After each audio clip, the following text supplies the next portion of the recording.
And good evening, everyone, and welcome into our Superintendent Student Council Advisory Committee meeting tonight here on Jeffco Ed TV. I'm Director of Communications, John Huddleston. It is a pleasure to be with you here this evening. I'm joined by students across the district, as well as our Superintendent, Dr. Walter Gonsoulin. The good-looking group we got here tonight. A very good-looking group, and I'm glad everybody showed up because I really wanted to showcase these wonderful people in our school district. Absolutely. We're going to get into it here in just a second. But first, for our audience at home, let me kind of explain to you a little bit about the Superintendent's Student Advisory Council and what that looks like. You know, we started this about 3 years ago. This is our third year to do this. And it was during the summer of 2022, 2023 that we began the search. We started talking to principals. Do you think this is a good idea? That type of thing. All of them said, absolutely. We want to make sure that the students are given a voice. Well, we began that council 3 years ago, and we really involved high school and middle school students at that point. But then I guess it was about this past summer we started talking, you know, we really should include the elementary kids as well, and that's exactly what we've done. This year we launched a second Superintendent Student Advisory Council with the elementary children.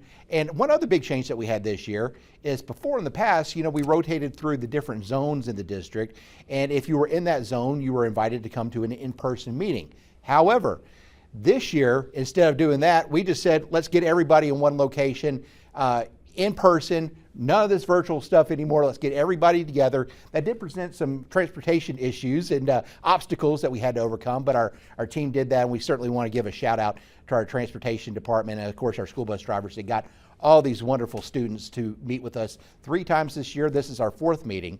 I'm going to turn now to Superintendent Dr. Walter Gonsoulin, and I know this is something that you look forward to every single year. Like I said, we've been doing it 3 years now. Yes, sir. And this is something that you look forward to. It's, I think I speak for both of us. It's sort of our favorite days of the year, really. It really is. Yeah. You know, 4 times a year, and I think the last meeting that we had, I met with a couple of people after the session, and their suggestion was that we meet more than just 4 times within the school year, and I kind of agree with that. So we're going to make some adjustments to add a couple of more meetings so we can have some discussions to just come, be together, and listen. Yeah, and for our folks watching at home tonight, I know we said, I think in our promotional material, that we're going to start at 5 o'clock. You know, it's a little bit after that. That's okay, though. We wanted to make sure we got everybody in here. We want to kind of talk through things before we actually came on the air tonight, and now that we're going, I'm going to throw it over to Dr. Gonsoulin. I think there's a couple of topics that we want to talk about first. Yes. Before we bring all our students into the conversation here. Yes, sir. The first one is really the importance of this and the mission behind the Student Advisory Council, giving these students a voice. So when we think about this thing called school and schooling, we hear it typically from the parents' point of view. We hear it from the teacher's point of view, the administration, superintendent, but rarely do we hear it from the voice of the people that we're serving, which I think is very important because, you know, we could think that we're doing an amazing job and that we don't need to do anything better, right?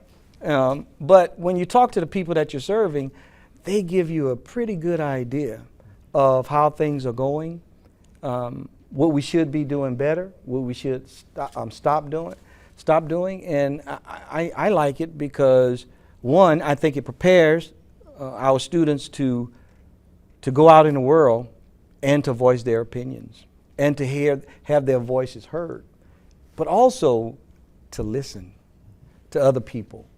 So that when we're coming together and we're living together, then we know how to do that in an appropriate way. Absolutely. A couple things that have been in the news lately. School choice. That's Yes, sir. obviously something that is really took hold here in Alabama, and something that we've also embraced here in Jefferson County through the numerous educational opportunities that we have. Right. Yeah, school choice is very important to me as well, because I do believe that students should have a choice, as many choices as possible, so that they can shape their educational career. Because each one of the people that are sitting here today, they're different, right? I might have someone that's a JCIB really fits them, am I right? And the curriculum, the structure, the style, it's what they need. And so therefore, let's provide it for them. That person should be able to do that. We might have someone who, they're good at the performing arts. They want to be on the dancing team at Minor High or any other place, right? Yeah, we should offer that. But we should ask them what they're interested in. And we should be able to have a discourse with them so that we can tell them, these are all of the things that are available. Let me tell you about them so that they can become interested in it. And then listen to their voices at the same time so that we could shape it to fit them. In this room right here, a group of powerful people. I have debaters. I have future policemen, right? We have future lawyers, doctors. I listen to what they're saying that they want to do. How many people, seniors, I don't know how many of them up in here, how many of y'all going to the medical field? Yeah, I know last time we had everybody, about 5 or 6 of them, right? And we have potential teachers. That's right. And so we want to help shape what that looks like. But I like that we're here with everyone from the 3rd grade. We found out we had a 3rd grader sneak in, right? It was supposed to be 4th grade on up, but then we found out last meeting that we had a 3rd grader in who, who really represents herself well. But the people that are in high school, they can tell us about their experiences from elementary to middle that can help us shape the children that's coming behind them. Those who are just finishing elementary, they could tell us, they say, well, look, I've been in school 4 or 5 years, and I think you should have this type of magnet school. And the same thing with the middle school students. So again, it's very important to hear the student's voice. Yeah, and I know on school choice, there's a couple things that you really wanted to hit on, and I think we have a slide we can show here about just the different choices that Jefferson County provides, and every student deserves school choice without barriers, shouldn't be based on zip code. What else? Yes. Yeah, and let me say this. First of all, when we talked about school choice and the child's schooling should not be limited to their zip code, one of the things that I notice is that when you're at one school, there might be programs that children are interested in or might not be interested in, right? But 20 minutes away at another school, for example, there might be a theater program, but it's not at the first school. And so if that child wants to participate in that theater school, then if we can get them there or they can get there, why not let them participate in it if that's their interest, right? And so we try to give them as many choices as possible in order to do that. Now in Jefferson County, we have several different choices. We have the Academy of Craft, and I'm not going to go through all of them. And that's where we have students, and I'll show y'all some pictures just in a minute, students, where we have students to go off and they work with industry people and they can get credentials and it leads to jobs. We have advanced placement, AP courses, dual enrollment. This past weekend, we had children all across the district that graduated with an associate's degree from a community college before they graduated with a high school diploma. I had one parent to call me and ask me, how was that possible? I said, don't you have to have a high school diploma before you graduate from college? It took me about 45 minutes to explain it to them, right? About 45 minutes. I don't know if they were still understood it, right? But then at the end, she asked me this question. She said, well, how much do I owe you? This was a parent, an older parent. And I told her it was free. And the phone dropped, and she picked it up a couple of seconds afterwards. I could tell she had been crying. And she said, thank you. And so that's one of the things that I want to do, is to provide options like this, that sometimes some of your parents won't understand how it's being done, but you get to do it. You know, you mentioned that story. I know you've talked to several parents, and one thing that they say a lot of times is, you know, I didn't know about this, Yes. and didn't know that this was happening or this was even an option for my students. Right, right. And that's why I want to talk to, I want to have a conversation with y'all about that, right? Because you guys are at different levels. And the picture that I have up right now, the white coat ceremony, 109 children. They graduated from high school and certified as patient care technicians. And tomorrow night, we have it again for Yes, this year, yes. over 150 students this year. That's right. Patient caretaker. Y'all know some of those students, right? Y'all know some of those people that they can now graduate and go straight into the workforce, making $40,000, $50,000 a year, straight from high school. Now I know some of y'all might say, well, you don't know how much 40, 50,000 is, right? Or the value of that right now. But when you get a chance, talk to your parents about, is that important? Is that a lot? Is that valuable? And then we have also at the Academy of Craft that I was talking about, where we had 35 students sign contracts with construction companies, 17 different construction companies, making, again, 50, 60,000. One young lady, and she's 1, 2, 3, 4, 5. She's 5 people from me on here. She graduated because she was bilingual. She signed a contract for $72,000, 18 years old. The first thing I want to ask you guys about, we need to get this word out. Because no matter how much we offer these opportunities and we try to communicate and talk to different groups, there are always people who still don't know. And whether we're talking about students or whether we're talking about parents. And so I need y'all help. How do we get the information out to students more so that they can know, hey, let's take advantage of this stuff? And even to parents. Any thoughts on that? I knew my third grader had one. Hold on one second. Miss Sarah's going to come bring you the microphone here so folks at home can hear you as well. You could tell the people at school. Yeah. And how do you suggest that we do that? At your school, for example. You saying at the elementary school too? And at really all the schools. Really at all, so it doesn't matter the level, right? Okay, all right. And remind me what school, Snow Rogers? Warrior. Warrior, Warrior. okay. I do Okay. that. I took a stab at it. Yeah. But let me get the microphone right here. Here you go. Before I start, I just want to say thank you for this opportunity. No, But, you're welcome. You could go say for different superintendents, they can go to each school talking about it, Right. so they can learn more, or maybe send out flyers so they can go to their parents. So the flyers to go to give to the students and then give to the parents, or do you think we should do it straight to the parents? You could do both. Do both. Okay. All right. Very important. Anybody else? Right down there at the end.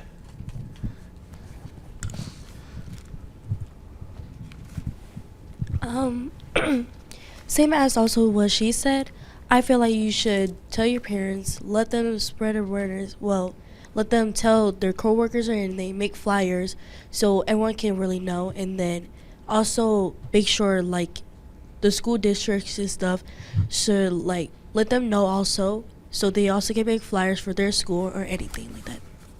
So y'all think it's flyers. Flyers will do it. Man, I've been putting it on Facebook, bulletin boards, all types of things. I'm going to have to look into them flyers, though, all right? I see some of my secondary people. What are y'all thinking?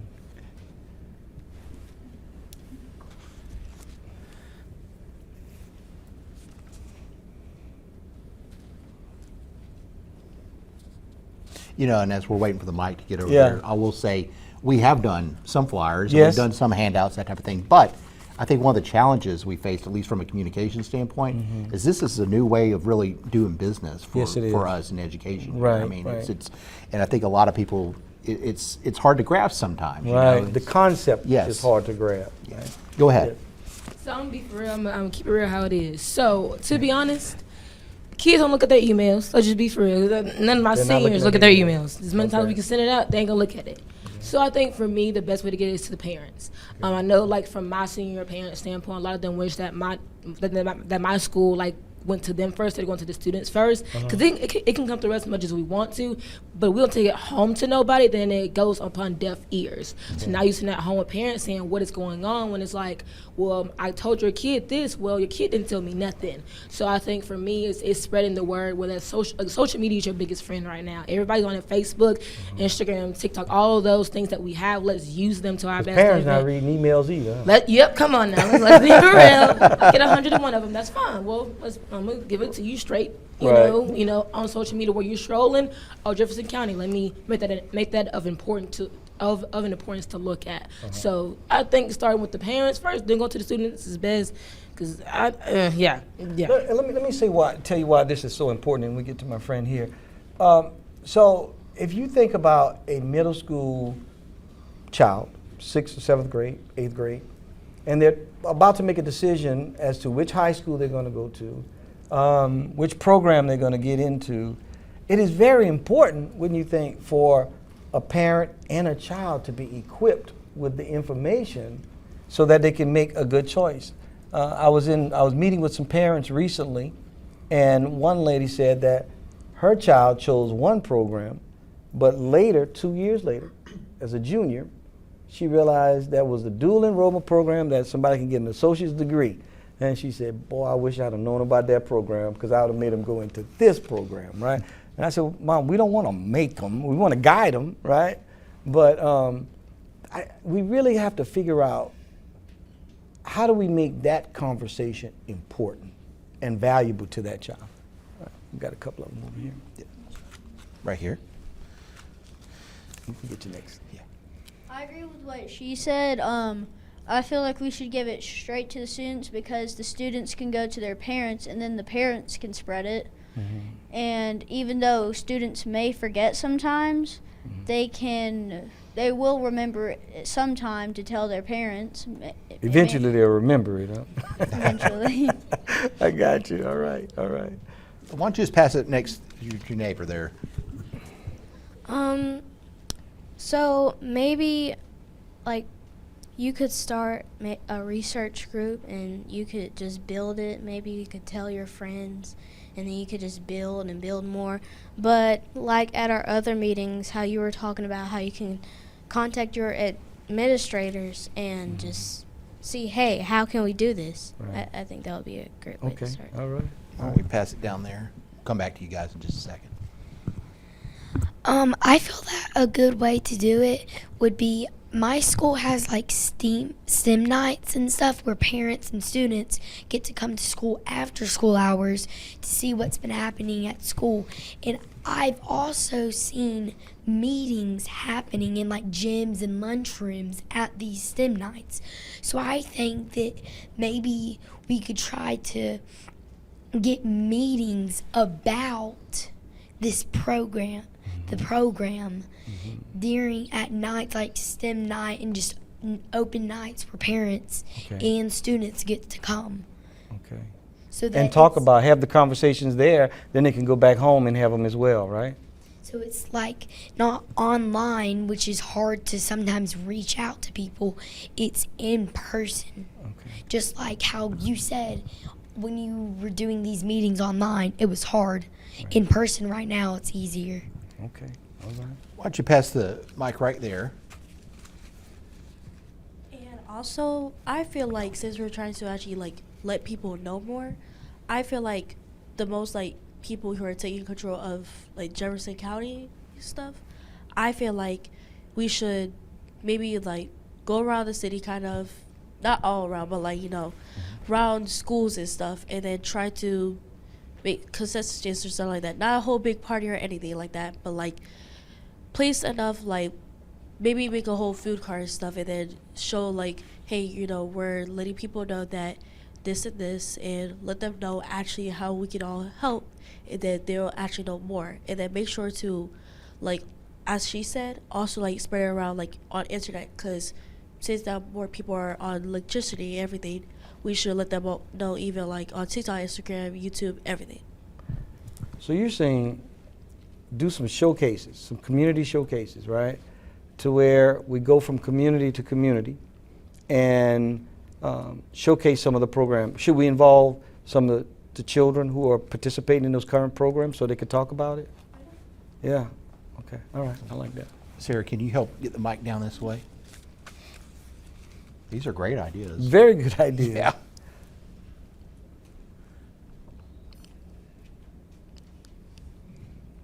So I was thinking like maybe after school or something, you could start a little group.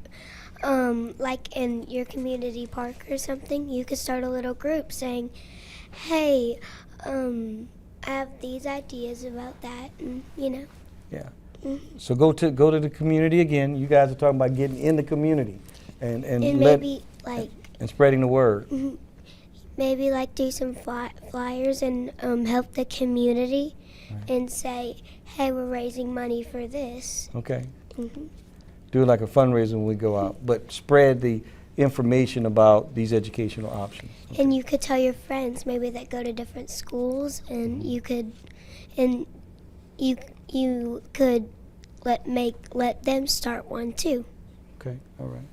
Like that idea. Yeah. Get the message out and raise money at the same time. Yeah. You need to get her on staff. Yeah. We'll get on staff. Go ahead. I was thinking that, like I agree with her. Sometimes kids don't really care that much when really it's something big you should be worrying about. So, like, there's something called Kids Heart Challenge, is where you raise money for kids who are in the hospital. So maybe something like that. You can make it fun. Like if you do this, sign up, you can have a kickball, or if you sign up and raise this much money, you can have a T-shirt. So yeah. Our secondary people say, yeah, okay, I remember when I was young, right? Well, look, these are all great ideas, and I think we need to go ahead and take a quick break real quick. Yes, When sir. we come back, we've got a lot of other topics we want to discuss tonight. Right, So right. also, when we come back, we're going to hear more from these outstanding young people here, and also we're going to talk a little bit about a special honor for our seniors. That's coming up next here at the Superintendent Student Advisory Council here on Jeffco Ed TV. We'll be right back.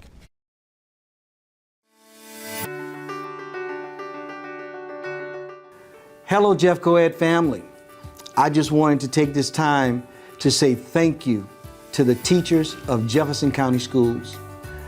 I appreciate everything that you do and how the commitment and dedication that you give every day that you come to service our children and to service our families. Thank you for your compassion. Thank you for your relationships that you have formed with our children. And thank you for ensuring that our children are achieving and learning.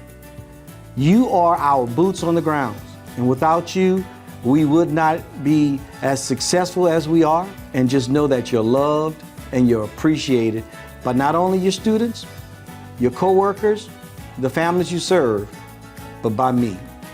Thank you for everything that you do.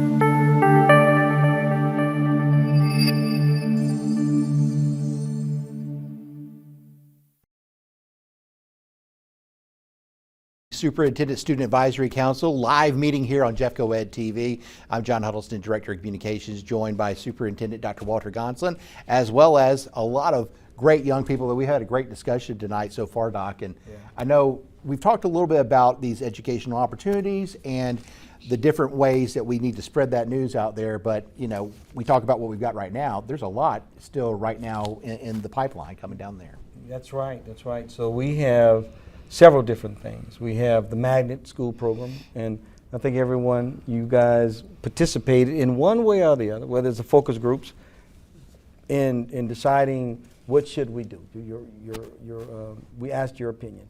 And I think out of that came from this group, the two top things that you guys talked about. One was STEM, the STEM Magnet Program, and the other one was the Performing Arts, right? And we saw that, believe it or not, even from the community, they said the same things. And so we've already established a group that they started training, and they've given us information. And those are the top two that came out of all of the community, all of the focus groups. That is a STEM or a performing arts. And there's something called STEAM. So that's STEM with the arts and the music. And I think that might be the direction, but we don't know yet. We got to still go to the courts and get some approval from all of those things. But your voices were very much heard, and they were valuable. Also, International Baccalaureate, and I think you're part of the International Baccalaureate program. Is there anybody else right as well? I'm glad you're in the middle school, and you're at the high school. And so one of the things that came out of the research is that we should do an elementary IB school, kindergarten through 5th grade. Can I get y'all thoughts on that? I think it's important to have a foundation. Like for me personally, I transferred in 7th grade. 7th grade? To middle school. Uh-huh. So it kind of felt like the education, like the curriculum was drastically different. So it's kind of, I feel like having an elementary school would make it easier to just, elementary school would just make it easier to just keep going along that linear path. Have that good foundation, like you said, and then it would lead to the middle. But we're talking about kindergarten, right? I know there's a Phillips Academy. So I feel like if you're gonna That's go in that ahead, other district, though. We right, don't want to talk right, about that. my bad, right. But I feel like if you have a middle school and a high school, and they're all built, like everything you learn is built off of what you knew the previous year.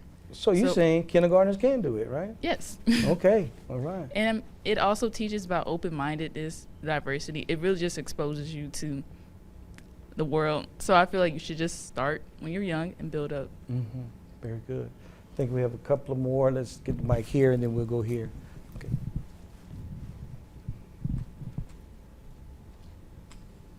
Some of my second seniors, I'm going to get y'all. I'm going to ask y'all specific questions, all right? Yeah. With the International Baccalaureate program in other states and other countries, they do have an NYP elementary program. So they have already. How did you know the acronym NYP? Oh. You just know it, Yes. right? Okay, all right.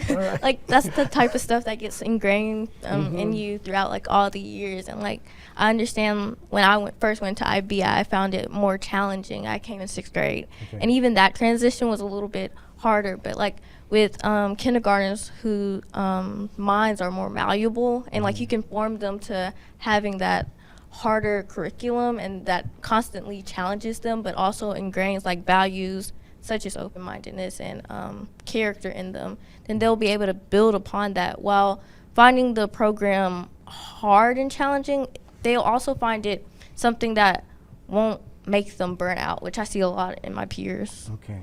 So getting that foundation would help them not to burn out. Yeah. Okay, very good, very good. Thank you. Question is on you. I think if you have a special teacher for those people who are smarter than sometimes, she can go to kindergarteners and teach them how to be more creative, not only just smart, so they can learn in life when you grow up. There's not always one way. Right. Very good, very good. I think that it's important for every kid's voice to be heard. And I think that, like she said, it's you can mold, the kindergartners' minds are fragile, and so you can mold it into how you'd want it to be, in either a strong and brave girl or boy, or a scared, shy, and misbehaved girl or boy. And it can start at the elementary level, And it right? can start Kindergarten at through 5th grade. Outstanding. Thank Friend you. right here's got something to say. Well, my sister applied to the IB school and she got in, and I think she'll like it there, only because at Hewittstown Intermediate, they constantly got in trouble even though she didn't do anything. So then, I think she would just like it there better because she would feel safer there, I guess, and they constantly wouldn't get in trouble. And I think having it at the kindergarten level and up, it would also help them too, because then they could build on from what they taught them there, from kindergarten up. Yeah. Because sometimes it just fits that child, right? It just fits that child. Okay, very good. A friend right here has something to say. I do agree with having a JCIB at the elementary level. because as you said earlier, you want to have kids have more options that isn't based off of zip code and stuff like that. So I think it would really help with that, because then you have more options than just middle school and up for JCIB. Would you be interested, would have you been interested in a kindergarten or first grade to be in that program? I really don't know about that. Right, okay. That's a very good answer. That's a very good answer. It might be for some people, and then again, it might not be for others. I understand, yes. Excuse me. I agree with her. I just think that we need just early exposure before they get into later grades, because, you know, the curriculum changes and it gets harder from just this average topics you're learning about in school. Okay, that'll give them that foundation. We'll take one more on that one, and then I'll switch to another little topic. Sure. Okay. I just have a question. How do we know when kids are so young that they necessarily want a future that needs higher education at such a young age as kindergarten? Because like parents making a decision like that for them is sometimes hard. That's a great question. That's a great question. But once you make it in kindergarten, you can't change, okay? I'm just messing. Anybody? Yeah. I think it's just exposure. Hang on one second. Let's get the mic over there to you.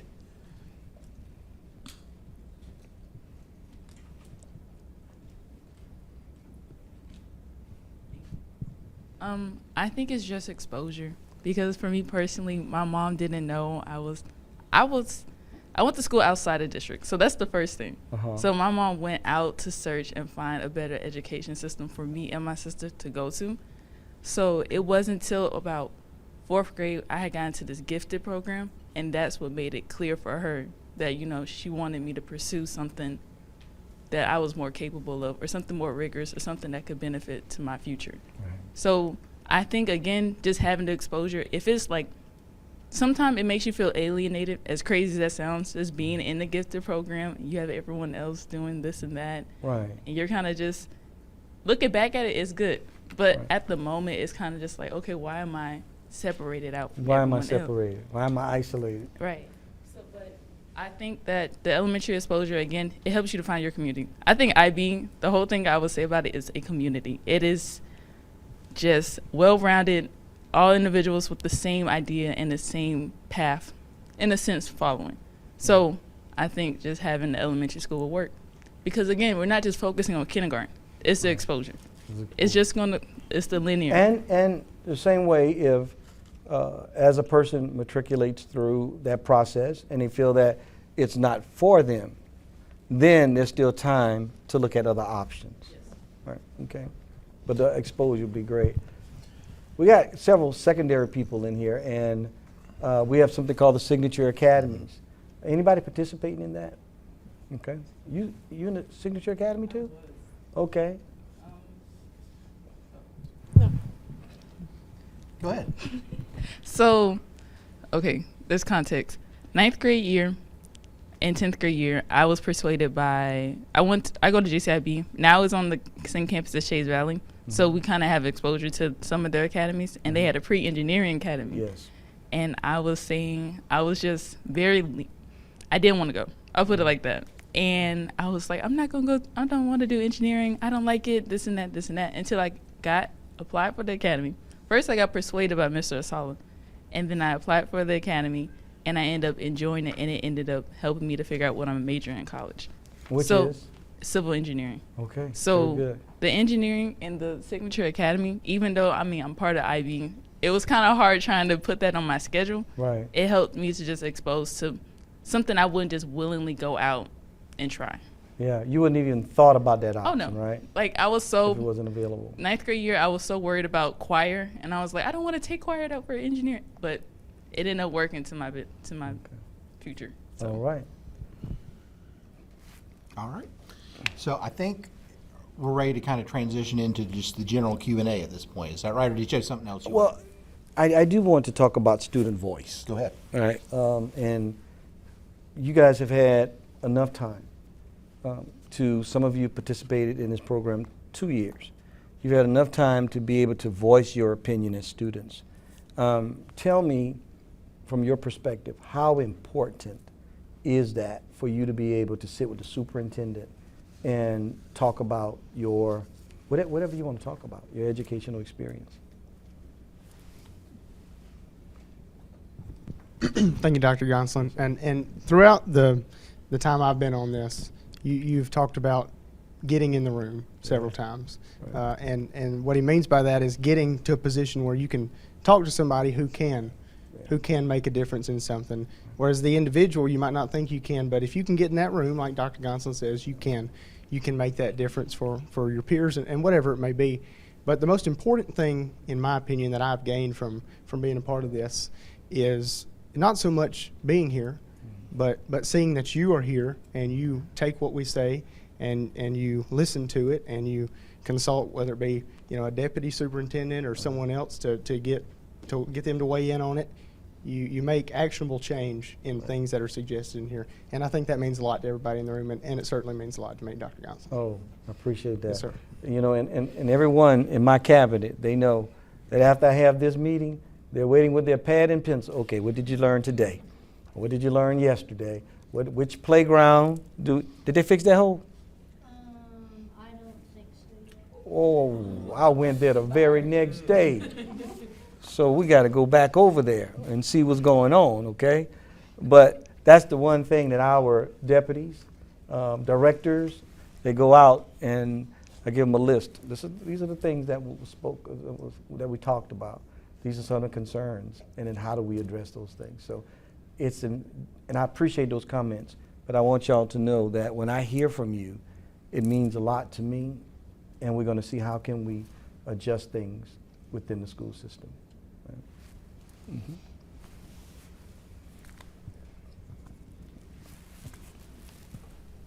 I think that it's important to hear a student's voice because there might be something going on with your school and a kid might want to say, but there might be other people who won't agree or listen.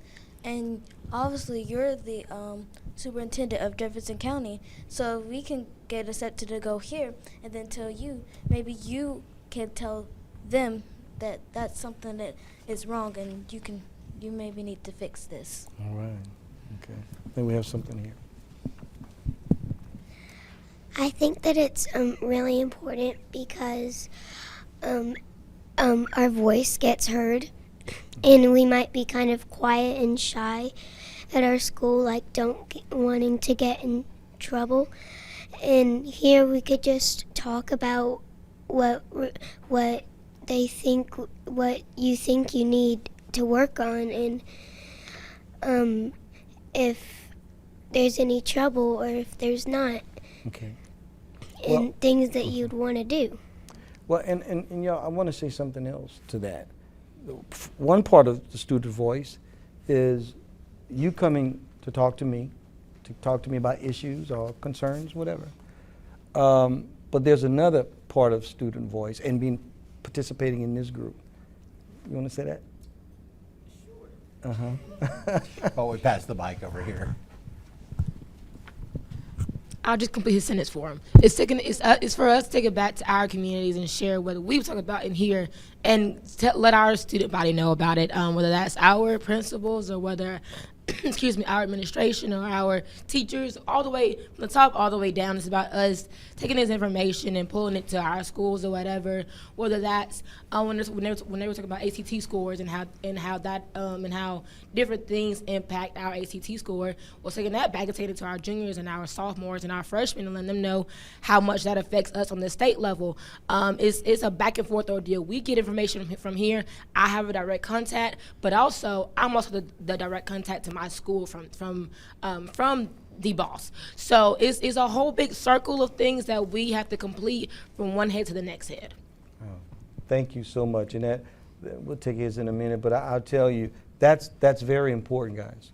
Because not only are you here with me, but you represent your school, and so talking and hearing the voices of people that probably will never be able to get in front of me, right? So that you could take that, you could bring it back to me, but also serving as a leader in your schools so that you can say, hey, look, we got the ACT coming up. And 11th graders, y'all know the spiel, right? Whatever you do, it affects us all. So we got to be prepared, right? Yes, my friend. You know, when it comes to student voices and youth voices, I think about dramatic changes that have happened throughout the course of history, and I think about, you know, Jesus' disciples. They were all young youth leaders and student voices, and the same with the founding of this country. You think about the founding fathers, the majority of them were 18 to 21 years old, and it's so incredibly important to hear from students and youth. You know, I go to Mortimer Jordan, and the name Mortimer Jordan came from a concern from the community. Captain Mortimer Jordan passed away at war, and the community said, you know, he was a well-respected man in the community, and student voices came and they said, we want a school named after him, and there just happened to be a school going up, and that's what happened. And, you know, it's also incredibly important. Not everybody in the country gets to come to the Superintendent of the Year. And so just to have that blessing, and, you know, you have these honors and that title, yet you still come back to the students, and I think that's what makes you Superintendent of the Year, at least in my heart. Hey, I appreciate that. And pass it back down this way. You know, y'all, one of the favorite things I like to do is go out into the schools and visit the schools. And it's nothing like going out to the schools and I'm not even seeing one of you. I don't see you first. You see me first, right? And hey, Dr. G, how's it going? And I'm turning around. And, that makes me feel really good, guys. I want you to know that I know you, that I can say that I know you, and we can meet at a speech and debate and stand outside and talk. I go to speech and debate and see you debate, right? Even though you debate against my daughter. Right? She's good at doing that. Yeah. I won. Yeah, okay. And yeah, I want to talk to you about that. But you know, it brings me joy to go out and see you guys participating, competing, whether it's on the athletic field or the courts, or whether it's a speech and debate. I never thought that I would like speech and debate like I like it now. And it's very interesting because I don't go just for my daughter, but I go to the different sessions and hear you guys, and you make me proud when I see you out there. But you're right, student voice, it makes a difference. I love having my voice heard because before I knew about this council, well, it was before it was even formed, I and other friends and students that I knew, they were really wanting their voice heard, and I was really happy to find out about this council so that I could speak up for others and also for what I think too. Right, very good, very good.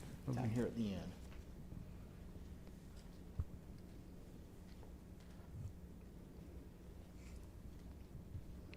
I think people should have their voice heard because no matter what, because if you don't speak up or anything for yourself, what might happen, because you don't get the much opportunities you always have. But if you do speak up once or twice or anything, you then get the opportunities you ever wanted or have. It's better to just show like that you actually do care and put a lot of passion to it, and then also make sure like you show everything you got into it. Everyone will give you opportunities that you always have not handed to you. They'll give it to you because you worked hard for it. And one of the things that helped you get there is use your voice. Go ahead. I definitely think that we should value being here because not every student gets a chance to come here. And the fact that we were all chosen to come here is a blessing.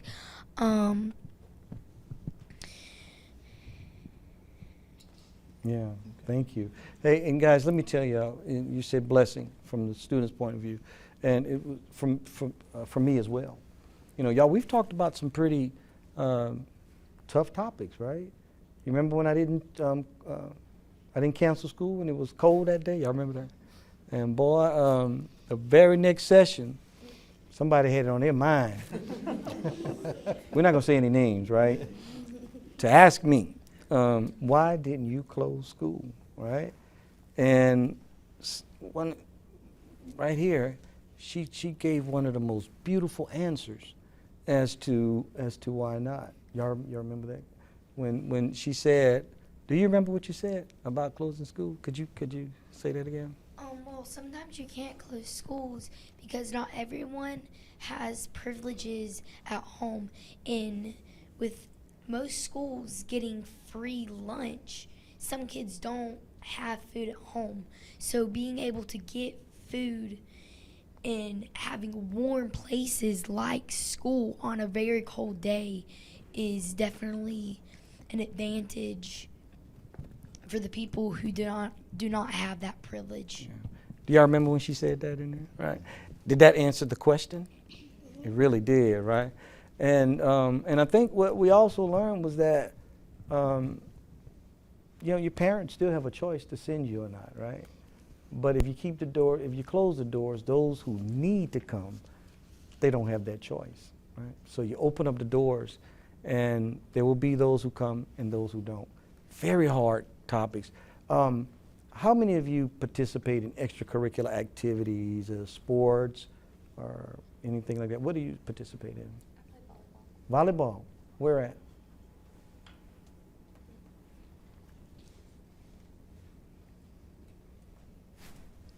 Think Gardendale, right? Yeah. Okay. I knew that. Yeah. Okay. Yes, I played volleyball at Gardendale High School. Right. Right. And in the middle school too. And in the middle school too, right? How was that experience? Throughout all of the years from middle school up till high school, the volleyball for Gardendale, we didn't really start until 7th grade. And so all of the people starting in 7th grade, we kind of built from that grade. And it's really been kind of the same group of girls up until then, but I'm really appreciative for that group because that's what kind of gave me my group in high school. That's what helped me develop my character, leadership skills, and just find a group of good girls to be with. Right. And I asked that question because, and you kind of touched upon it, we're trying to see what we could do at the elementary more so that we could build on those skills, right? Instead of being thrust in at the middle school. And I completely agree with that because the first opening to volleyball and being with the ball in the net was Newcomb in 6th grade. And Yeah. that's completely different than the level of what volleyball has turned into now. But there's a lot of club programs hosted by, not Gardendale Elementary, but by, like there's Alabama Performance, that's where I played club volleyball. They're starting a younger league. So I think that would be something that Jefferson County Elementary Schools could really start to dive into and pour into for the students. So we could partner with them? Either partner with them. I tell you what, why don't we go ahead and take a quick break real quick while we Okay. get this microphone fixed. And when we come back, we're going to finish this conversation. Yes. And then also, I know a lot of y'all have some questions you want to ask, right? And I'm looking at this list here. I got a lot of yeses on the here when we asked when you come in, would you like to ask a question? So we'll get to those in just a second. So let's go ahead and take a quick break. And when we come back, we'll have more right here on Jeffco Pull Ed your TV. mic. We can come right back to you, I promise you.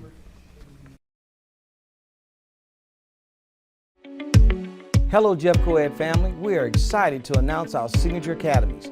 Here's what you can look forward to.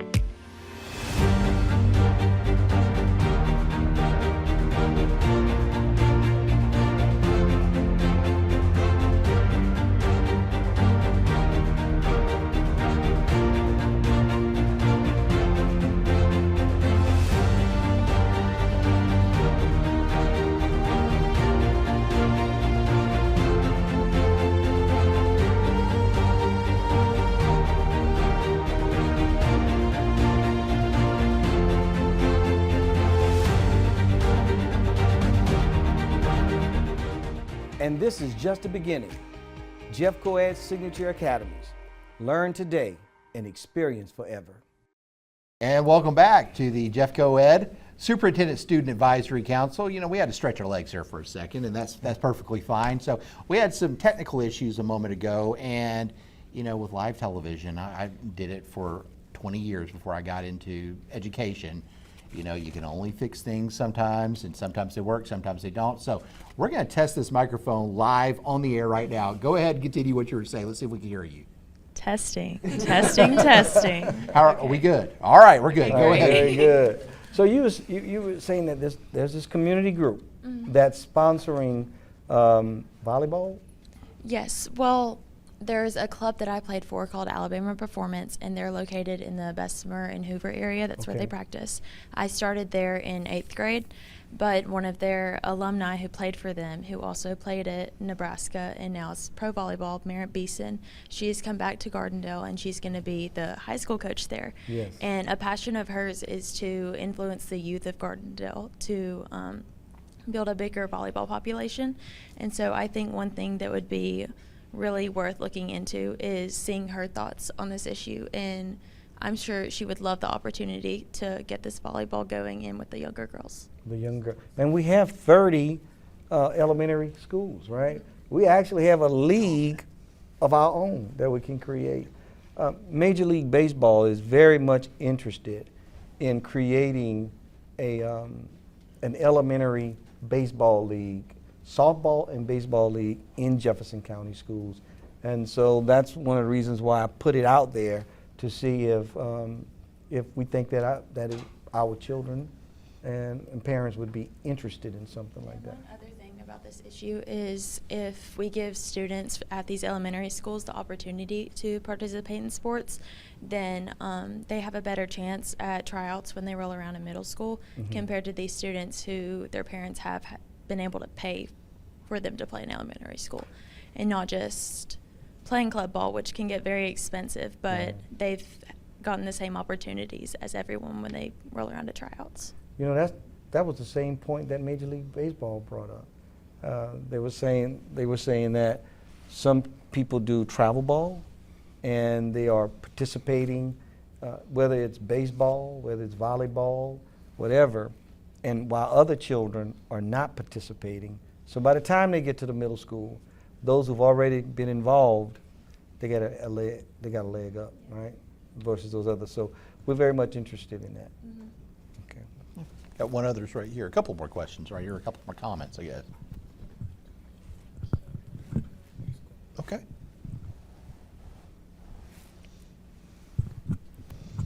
For what I do after school or sometimes during school, an activity is called Future Problem Solvers. Yes. And you go around searching on a topic that's a problem with the world, and you debate. So other people around the Jefferson County schools have all different answers to the problem, but in some way, somehow, they're all connected. And that's what I like about Future Problem Solvers, because everybody's answers are heard, and you can also hear others and respect others, everybody else's solutions to the problems. So at Hueytown Middle School, I've played softball in 7th grade and 8th grade. And I think, going back to what she said about volleyball, I think that we should try to have something for baseball and softball. So then, like, I've had the privilege of being able to play park ball since I was 4 or 5. And not a lot of girls were able to do that. And then when it came to middle school tryouts, they tried out. And then it's like they didn't have all the skills Right. for middle school. So I think that would kind of help them out to gain the skills in elementary school, so then they can be good too. And a lot of the girls that play middle school softball, they've played park ball or they've done travel ball. So, and then I think it would just help them out too. Oh, I get it. One more, and then we ask questions. About what she said about future problem solvers, I have done that myself, and I find it really good. But I don't know if this is what she was going at, or if if what I did was different.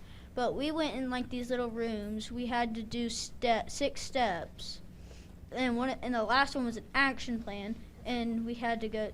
And we had to go and make a thing, like a skit about the action plan. And I feel like they should have more things like this, because it really helped me, and it really helped me to it really helped me to learn how to do certain stuff and how to solve, and it showed me like good teamwork and problem solving skills because you're not just competing against the team. You're also trying to go through your own team and try to figure out which solution do we think is best, because every person probably made their own solution there too. So what I'm hearing, guys, as we wrap it up, is that you guys are saying that at the elementary levels, we need choice there too in the extracurriculars, whether it's future problem solving, right, for those who are interested, and also athletics. I didn't really consider the non-athletic things, but I will take that under consideration, all right? Absolutely. Hey, before we get into the questions, and I don't know if Randy or Jake, if y'all get a camera on our parents here, we do have a number of parents here tonight, and they didn't expect to be on TV, so. But I did want to just say thank you to each of them, and y'all give them a round of applause for coming down tonight. I know a lot of our secondary guys can drive themselves here, but our elementary folks, we certainly appreciate y'all making an effort to get your students down here tonight. All right, I've got a list here, and I was looking at it a second ago. A lot of y'all put maybe next to whether or not you have a question or not. So why don't we just do this? Raise your hand if you have a question. Be on any topic that you'd like to ask Dr. Gonsoulin. We've got about 10 minutes left, so anybody got a question? Right here. So the question that I have is, could we have more Newcomb teams in elementary school? More Newcomb series? Like Newcomb teams. Teams, all right. Help me out. So you're saying that at each school, make sure that every school has a Newcomb team? All right, all right. Are more grade levels are participating in it? Like grade levels. Grade levels? What are the grade levels that are participating now? 5th grade and 4th grade. 4th and 5th grade? So possibly going down to 3rd or something like that? All right, I'll poll that to see how it would work out, okay? Right here. Okay, I have a question. So, are we able to get like sound panels in our band room at the at the Hueytown Middle School? Because my band director has been trying to get those because we were raising stuff for that, and then he wasn't able to get them because he had to put the money for replacing instruments and stuff like that. You know, it's interesting. Every session we have, a teacher has written a question for a contractor and asked him to ask that question. We're going to go and check out those sound panels for y'all, okay? And that's at Hueytown where? Middle school. Middle school, okay. Because I think they have them at the high school, but we don't have them at the middle school. Yes, ma'am. We're going to go check on those panels. And okay? Emma Grace, right? Yes. All right, Emma Grace is the person you need. Emma Grace. Yeah. All right, I got it. This is a question. Is there any way that middle schoolers who are part of the student council to go internationally around the world to see how other people think? You know, it's interesting that you bring that up because for the last couple of years, I've wanted to do a foreign exchange program, and so we've just been approached at the secondary level, JCIB, and I think we're going to do some foreign exchange with German. Yes, right. We do a little bit of it now, right? Say it again. Okay. And so we want to. we kind of know each other, y'all. so they know when I don't know what she just said, right? Or what she's talking about, right? But we want to have those experiences for our secondary people. Now, I don't know if we can go down to middle school because of the age, but I can look into all of those different things.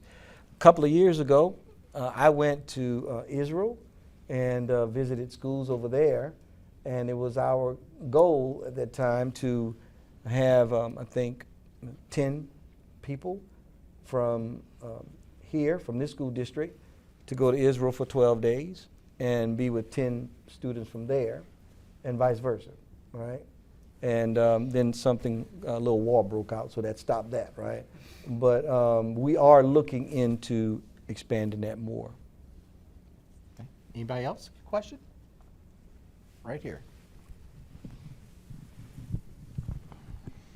If you know me, you know that my life revolves around current events and politics. And right now we see a lot of state legislatures passing bills into laws about banning cell phones from schools. It's, the Alabama State House, it's there. I knew that was coming up. I don't have a dog in the fight. I graduate in 2 weeks. Right. Doesn't bother me whatsoever.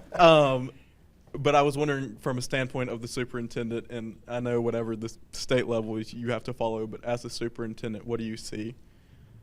What do I see happening? Yes, sir. Or what's your standpoint? Right. Standpoint So I do see, guys, that there will be, we will have to follow the law, okay? And so the question is going to be, to what extent? And we're going to follow the whole law, right? But, but how does that look, okay? Because when you actually look at the law says that you can't have it on during instructional time, that you could put it in your book bag, right? And don't have it on your person, whether you keep it in your locker, and some people don't have lockers. Similar to what we already do, or we're already supposed to do, right? And so we find that our current cell phone policy is aligned with that law, but we can do other things to support it. For example, someone brought me an example of a pouch that every person would put their phone in, and then we'd have someone to man it and put it, and then I guess you carry it around, and then at the end of the day, or whenever you're given permission to use it, then you can go and get it unlocked. I have mixed feelings about that, and let me tell you why. 35 years in education, that's how long I've been in, so you see just about everything, right? And all of these issues, they just come back around. When I was working in Louisiana as a principal, this thing called uniform policy came out for kids to wear uniforms. And what I found was that we were so focused on whether they had the right uniform on that sometimes it wouldn't be until 9:30, 10 o'clock until we start school. And we're not in the profession of checking uniforms. We're in the profession of teaching and learning. And so whatever we decide to do, I don't want it to distract or take away from what we're doing in the schools. So what you're doing the pouches, you're doing all of this stuff. I wouldn't want it to be where we do this process and we're not starting class until 9:30. Don't want to take anything away. But on the other side, there are some problems with cell phones on campuses. And y'all know those problems, right? You got people taking pictures of other people in restrooms and then airdropping it to other students, right? We can't have that. Not here. Well, you never could say not here. But other people take pictures of video fights and put those on it. That's not the appropriate way to handle things. So we'd have to deal with some of those things and keep everybody safe and focus on education. But we will follow the law. But I know when you hear bans or something that's mandated, like, oh God, don't like it, right? So we're going to try to see, and we're working through it as a district. I just met with the board, 4 board members on, what was the last meeting? Tuesday? Thursday? Yes, Tuesday. I met with 4 board members on Tuesday to show them the law, to get their opinion. Once I get through all of the board members, I will go to the administration to hear their point of view on it. And maybe I could hear a couple of your point of views about it, and so that I could take that information and bring it forth as well. Okay.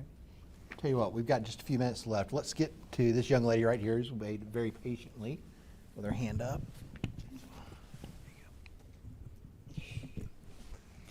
Dr. G, this is a question for you.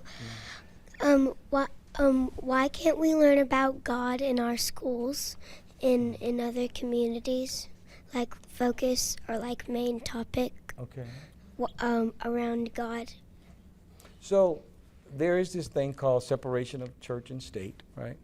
And that's the law as well. But I would like to, so, we're limited to what we can speak about. But I will say that starting this fall, we are piloting a program with a group called Likewise.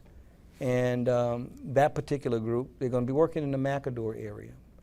And they're going to go to the parents and solicit support from them. And to those parents who agree, then that group would be able to work with those children, I think 60 minutes a week, in a non-academic, during a non-academic course time. And they can go to a neighboring, in this case at Macador Elementary, they'll go next door to a church, and they will have those discussions. And then they'll be able to come back to school. Again, someone asked me about my opinion about that, and my opinion is that the parents are choosing to do it. And so if the parents are choosing to do it and giving permission, and they're working with another group from the community which allows it, or who's doing it, then allow them to do it, right? As long as the children are safe, as long as they're safe. So there are some opportunities there that's coming. And just one more thing. I know this is asking for a lot, but could we maybe build like a Christian-based school where you don't have to go, but you can if you want to? Yeah, providing choice for that, huh? I think that already exists. It's called private schools, parochial schools. we wouldn't be able to do that, but good try. But I want y'all to understand this. Even I hear a lot over my 35 years. I've heard that they've taken prayer out of school, and boy, that's the big problem, right? And my stance on that is no one is prohibiting anybody from showing up already prayed up. Everybody understands? Taking that personal responsibility to whatever you believe in, to have prayer in your heart, and to whatever belief that you have, to practice that, the goodness and the kindness to other people, right? Thank you. All right. One last question here. Y'all see how they put me on the spot, right? Hard one. A lot of public schools I know, they don't do a lot of community work. They're only like teaching about school. So can we have like more schools doing like working for the community, like Community service? Yes. Yes. See, that's why I like meeting. That's why I wanted the elementary point of view, because the secondary, you guys are saying, yeah, we do that, right? We're doing it in middle school, high school, we really do it, right? But,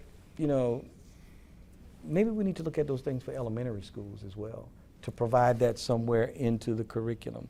So with you, it's community service and international travel, right? Okay, all right.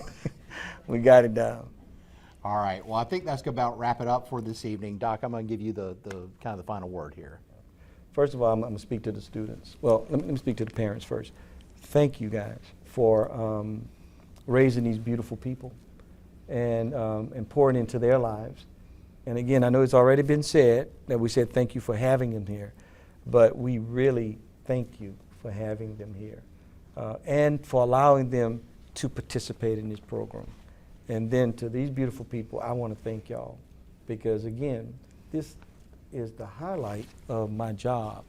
I wake up every day with a mindset that I get to come to work, and I don't have to come to work, and to see the faces and hear the voices of the people that we're serving every day. It means the world to me. So thank y'all for being who you are. Seniors, I know we're about to do a presentation. Seniors, y'all go out and change the world, all right? You start with your world, and then you change the world. Whatever talent that you have, just give back. And thank y'all for y'all being here and graduating from Jefferson County Schools. Everyone else, Some of you have already come to me in private to see how you can lobby to be on this thing next year, okay? We'll see how that works out. But you guys continue to be leaders in your schools. Continue to use your voice. Use it in the right way to be powerful. And we all work together to make sure we have the best school district in the state of Alabama. All right? Thank y'all so much. Appreciate you. Absolutely. And thanks to everybody watching at home tonight on Jeff Go Ed TV. If you missed any of this tonight, it will be up later on Jeff Go Ed TV where you can watch the full replay. And all you folks here who want to go home and watch yourselves, it'll be up later on this evening on there. You can get Jeff Go Ed TV on the website, jeffgoed.com, or also you can download our app on Amazon, Roku, or Apple TV. And that we've got a whole lot of content out there. Tomorrow night, live on Jeff Go Ed TV, Dr. G mentioned the white coat ceremony. That will be tomorrow evening here live on Jeff Go Ed TV, coming from Gardendale First Baptist Church, I believe, tomorrow night. That is correct. Absolutely. Thank you all for watching, and have a great evening.